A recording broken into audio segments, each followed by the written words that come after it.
अगर मैं आपसे कहूं कि एक ईवीएम मशीन में जितने वोट्स पड़े उससे ज्यादा गिने गए, हैरान होंगे। जाहिर सी बात है। आज हम इसी मुद्दे पे बात करेंगे। हेलो, नमस्ते, आदाब, सत श्री अकाल। मेरा नाम पूनम अग्रवाल है और एक्सप्लेन एक्स में आपका स्वागत है।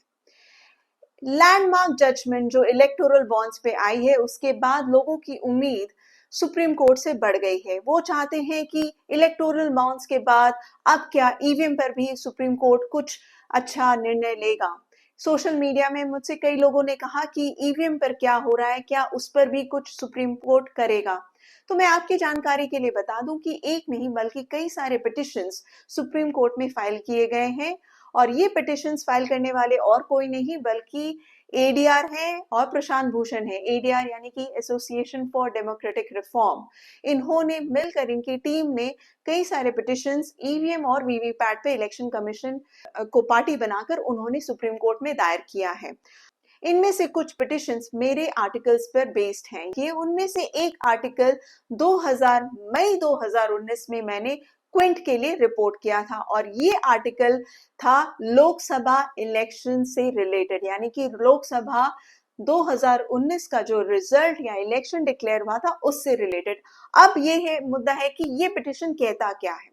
ये पिटिशन था डिस्क्रिपेंसी जो कि वोट्स पोल्ड और वोट्स काउंटेड डेटा में मिला था। इस रिपोर्ट में मैंने इस रिपोर्ट का लिंक इसके डिस्क्रिप्शन बॉक्स में डाला है। इस रिपोर्ट में मैंने दो डेटा का एनालिसिस किया था, यानी कि वोट्स पोल्ड का डेटा और वोट्स काउंटेड का डेटा। जो वोट्स पोल्ड का डेटा था वो इलेक्शन कमीशन ने अपनी वेबसाइट पे अपलोड किया था। अगर आपको याद हो तो इलेक्शंस, लोकसभा इलेक्शंस थे 7 फेजेस में। तो ये जो डेटा उन्होंने अपलोड किया था वो सिर्फ 4 फेज का उन्होंने इनिशियली अपलोड किया था और इसको उन्होंने कहा था फाइनल वोटर्स टर्नआउट डेटा। यानी कि फाइनल जो भी वोटर टर्नआउट हुआ था उसका उन्होंने अलग अलग फेज में डेटा अपलोड किया गया था। और वो डेटा जो उन्होंने अपलोड किया उसको मैंने डाउनलोड करने के बाद और जब रिजल्ट्स डिक्लेयर हो गए थे उसका डेटा डाउनलोड किया। उन दोनों डेटा को मैंने टैली किया कॉन्स्टिट्यूएंसी वाइज, एक एक कॉन्स्टिट्यूएंसी में कितने वोट्स पड़े और कितने गिने गए, उस डेटा को टैली किया। और उसको टैली करते वक्त जो मैंने पाया वो हैरानी की बात ये थी कि मैंने 373 कॉन्स्टिट्यूएंसीज में डिस्क्रिपेंसीज पाए। मैंने 373 कॉन्स्टिट्यूएंसीज में डिस्क्रिपेंसीज पाए। और डिस्क्रिपेंसी भी कैसी, कई कॉन्स्टिट्यूएंसीज में मैंने पाया कि जितने वोट्स पड़े थे उससे ज्यादा गिने गए और कुछ कॉन्स्टिट्यूएंसी में मैंने पाया कि जितने वोट्स पड़े उससे कम गिने गए। तो दोनों ही गलत है, दोनों ही नहीं होना चाहिए। यहां तक कि कुछ एक्सपर्ट्स ने तो ये भी कहा है कि एग्जैक्ट नंबर गिनने चाहिए कि जितने वोट्स पड़े, अगर 100 वोट पड़े हैं एक कॉन्स्टिट्यूएंसी में ईवीएम में तो 100 ही गिनने चाहिए, ना कि ज्यादा ना कम। कोई कारण ही नहीं हो सकता इसके पीछे, तो वो तो एग्जैक्ट मैचिंग होनी चाहिए, लेकिन ऐसा नहीं था। आपको एग्जाम्पल के तौर पे बता सकती हूँ, मैंने पाया कंचीपुरम में जो कि तमिलनाडु में है, वहां पर मैंने ये पाया है सरप्लस, यानी कि ज्यादा वोट गिने गए। वो कैसे हो सकता है सरप्लस? वहां पर करीब 18,331 वोट्स ईवीएम में ज्यादा गिने गए। उसके बाद धर्मपुरी जो कि तमिलनाडु में है, वहां पर भी 17,871 वोट्स ज्यादा गिने गए। फिर उसके बाद मथुरा जो उत्तर प्रदेश में, वहां पर 9,906 वोट्स ज्यादा गिने गए। तो ऐसा कैसे हो सकता है कि आपके वोट्स एक पड़े और इतने ज्यादा गिने गए? इस पे मैंने सवाल उठाया, एक बार नहीं, दो बार नहीं। ये आर्टिकल को फाइल करने से पहले मैंने कई बार इलेक्शन कमीशन को लिखा, उनसे पूछा कि आखिर ऐसा कैसे हो गया। मैंने तो कॉल किया, ईमेल किया, उसका फिर भी उन्होंने कोई जवाब नहीं दिया। और हैरानी की ये बात है कि जो उन्होंने डेटा जिसके बेसिस पे मैंने ये टैली किया था वो डेटा उन्होंने अपने वेबसाइट से हटा दिया। यानी कि जो 4 फेजेस का डेटा था वो उन्होंने अपने वेबसाइट से हटा दिया। आपको ये भी बता दूं कि रूल क्या कहता है। इलेक्शन कमीशन के वेबसाइट पे अगर आप जाएंगे तो वहां पर आप देखेंगे प्रिसाइडिंग ऑफिसर के ऊपर कई सारे हैंडबुक्स लिखे हुए, उनको बकायदा रूल्स एंड रेगुलेशंस दिए गए कि आपको ये फॉलो करना है इलेक्शन के दौरान। प्रिसाइडिंग ऑफिसर के हैंडबुक में ये लिखा हुआ है और मैं अंग्रेजी में है, मैं आपको पढ़ देती हूँ कि रूल्स क्या कहते हैं। The presiding officer has to hand over to each polling agent a copy of account of votes recorded, यानी कि जितने वोट्स रिकॉर्ड यानी जितने वोट्स पड़े हैं उसका एक डेटा, फाइनल डेटा वो पोलिंग एजेंट्स को देंगे, प्रिसाइडिंग ऑफिसर, और ये polling agents different different political parties के होंगे। और इसके बाद वो कहते हैं at the time of counting of the votes the total votes recorded in a particular control unit is tallied with this account, and if there is any discrepancy this can be pointed out by the counting agents। अब इसके बाद ये कहते हैं कि counting के दौरान अगर किसी भी काउंटिंग एजेंट को कोई भी डिस्क्रिपेंसी दिखती है वोट्स काउंटेड और वोट्स पोल्ड के बीच में, तो वो उसको प्रिसाइडिंग ऑफिसर को इन्फॉर्म कर सकते हैं, यानी कि उनको ये चीज बिल्कुल बकायदा अच्छे से फॉलो करना है ये रूल। तो ये तो जाहिर सी बात है कि काउंटिंग के पहले उनके पास फुल एंड फाइनल डेटा मौजूद होना चाहिए। जितने इसके अलावा मैं आपको ये भी बता दूं कि जो वोट्स, एक तो मैंने आपको डेटा बताया कि वोट्स जो सरप्लस थे यानी कि जितने पड़े उससे ज्यादा गिने गए, इसके अलावा और कुछ कॉन्स्टिट्यूएंसी में ये भी हुआ कि जितने वोट्स पड़े उससे कम गिने गए, तो ये भी हुआ था। अब उसमें से कुछ कॉन्स्टिट्यूएंसीज जो मैं आपको बढ़ देती हूँ और ये आर्टिकल में भी मेंशन है, त्रिपुरा वेस्ट, वहां पर 19,776 वोट्स कम गिने गए, यानी कि वोट्स जो पोल्ड थे उससे कम। क्योंझार में 11,171 वोट्स कम गिने गए, पाए गए, ईवीएम गिने गए, यानी कि ईवीएम में कम पाए गए। भुवनेश्वर में 8,050 वोट्स ईवीएम में कम पाए गए। अब ये चीज एक दो वोट्स का सवाल नहीं है, यहाँ पर हजारों में आ रहा है कि आखिर ये कैसे हुआ। तो कुल जो मैंने अपने आर्टिकल में लिखा है, कुल 373 कॉन्स्टिट्यूएंसीज में मैंने ये डिस्क्रिपेंसीज पाई थी, जो कि सिर्फ 4 फेजेस के डेटा के बेसिस पे मुझे मिला।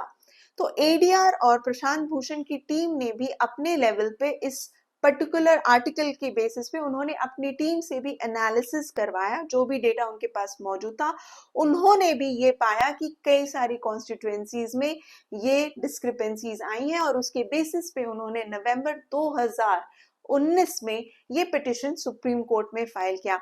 इस पिटिशन में उन्होंने लोकसभा 2019 के रिजल्ट्स को चैलेंज नहीं किया, उन्होंने उस पर कोई सवाल नहीं उठाया। उन्होंने सवाल उठाया कि क्या इलेक्शन का प्रोसेस एक फेयर रूप से, एक ट्रांसपेरेंट रूप से फॉलो किया गया है कि नहीं।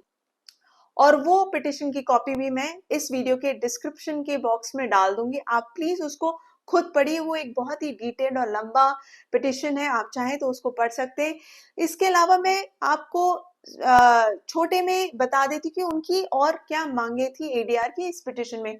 उन्होंने ये मांग की कि इलेक्शन डिक्लेयर करने से पहले, यानी कि इलेक्शन की घोषणा करने से पहले इलेक्शन कमीशन को एक एक्यूरेट डेटा अपलोड करना चाहिए वोट्स पोल्ड के ऊपर। जो भी डेटा वो अपलोड करते हैं वो टेंटेटिव नहीं बल्कि एक्यूरेट डेटा अपलोड करें, वो भी रिजल्ट्स को अनाउंस करने से पहले।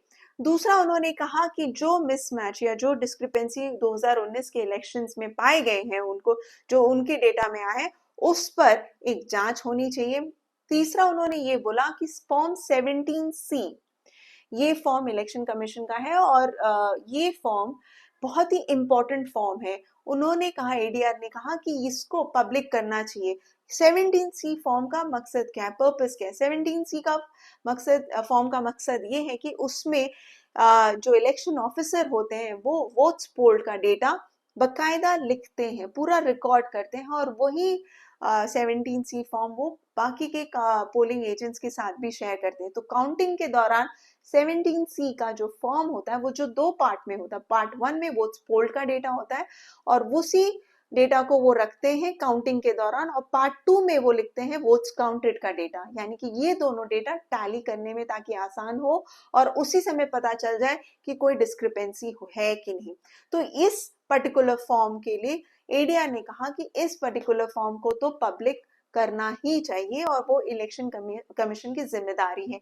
इस पिटिशन के बाद सुप्रीम कोर्ट ने नोटिस किया इलेक्शन कमीशन को और जवाब मांगा। जवाब में इलेक्शन कमीशन ने एक काउंटर एफिडेविट फाइल किया 2 साल के बाद, नवंबर 2021 में।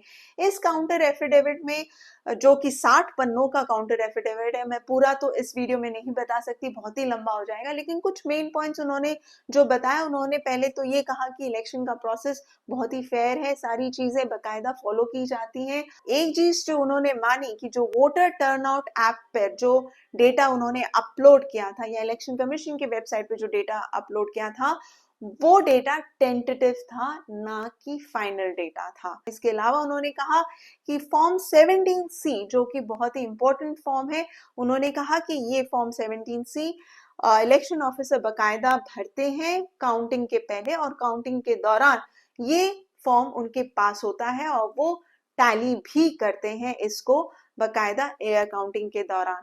प्लस उन्होंने ये भी कहा कि एक फुल एंड फाइनल जो डेटा था वो भी उन्होंने कहा कि वो अपलोड किया जा चुका था इलेक्शन कमीशन के वेबसाइट पे और उन्हें किसी भी तरह की कोई डिस्क्रिपेंसी नहीं मिली।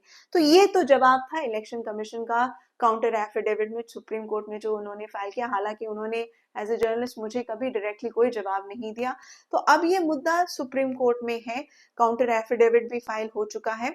अब आशा करते हैं कि ये सुनवाई के लिए जल्द से आए, क्योंकि ये पिटिशन भी काफी सालों से सुप्रीम कोर्ट में पड़ा हुआ है। इस ईवीएम के वीडियो पे मैं एक चीज और कहना चाहूंगी कि हम देख रहे हैं कि ऑपोजिशन बार बार ईवीएम पे सवाल उठा रही है कि ईवीएम को हैक किया जा सकता है, लेकिन यहाँ पर हम जो सवाल उठा रहे हैं वो हम प्रोसेस पे उठा रहे हैं कि क्या इलेक्शन का प्रोसेस ट्रांसपेरेंट है, क्या उस प्रोसेस को फेयरली फॉलो किया जा सकता है, उस पर सवाल उठाया जा रहा है। और यहाँ पर भी इस पिटिशन में भी यही सवाल उठाए गए कि क्या कारण था कि वो मिसमैच आया, डिस्क्रिपेंसी क्यों आई, हालांकि एक भी वोट इधर उधर नहीं होना चाहिए। तो इस पर सवाल उठाया गया। इस पिटिशन के बाद एडिया ने एक और एप्लीकेशन लगाया था जो कि मेरी एक दूसरी स्टोरी पर बेस किया गया था। उस एप्लीकेशन के बारे में मैं दूसरे वीडियो में बताऊंगी, क्योंकि ये वीडियो ऑलरेडी बहुत लंबा हो चुका है और मैं नहीं चाहती कि आप कंफ्यूज हो जाएं। आशा करती हूँ कि ये वीडियो आपको अच्छा लगा होगा और आप चाहें तो इस पर जो भी सवाल आपके मन में आ रहे हैं वो मुझे कमेंट बॉक्स में लिखिए। प्लीज प्लीज कमेंट बॉक्स में अपने सुझाव भी लिखिए कि आप किस पर वीडियो चाहते हैं, बिकॉज मैं चाहती हूँ कि आप जिस मुद्दे पर और जानकारी चाहते हैं मैं उस पर फोकस करके वीडियोस बनाऊं। एंड प्लीज इस वीडियो को लाइक, शेयर एंड सब्सक्राइब करिए and please follow me. It is because of your support that I am able to come so far. आपके सपोर्ट के बिना इतना दूर आना मेरे लिए मुमकिन नहीं होता। I really thank all my subscriber for following my channel. Thank you so much.